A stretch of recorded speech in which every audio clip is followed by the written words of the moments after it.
Pension धारकांचा विशालदादा पाटील यांना पाठिंबा।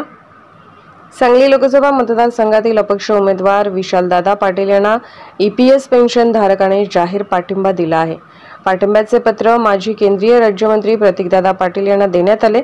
यावेळी कॉम्रेड गोपाल पाटील, दीपक कांबळे, तुकाराम पाटील, भानुदास यादव, आनंदा कांबळे, लक्ष्मण तोडकर, भाऊसाहेब यादव, आनंदराव नलवडे, अशोक कदम, काका भगत, राजाराम यमगेकर, मारुती साळुंके, भगवान शिंदे, चंद्रकांत घोरपडे, विजयकुमार कांबळे, पंढरीनाथ माने पाटील, चंद्रकांत शिंदे, श्रीरंग पवार, जीटी कदम, अरुण साळुंके उपस्थित होते। सांगली लोकसभा मतदारसंघातील सर्व क्षेत्रातील ईपीएस 95 पेन्शनकरांची संख्या जवळजवळ 25 ते 30 हजार पेन्शनर कुटुंब आहे।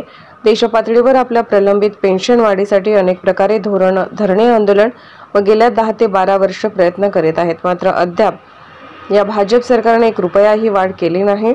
त्याचप्रमाणे सांगलीचा विकास होण्याऐवजी भकास अवस्थेत आहे।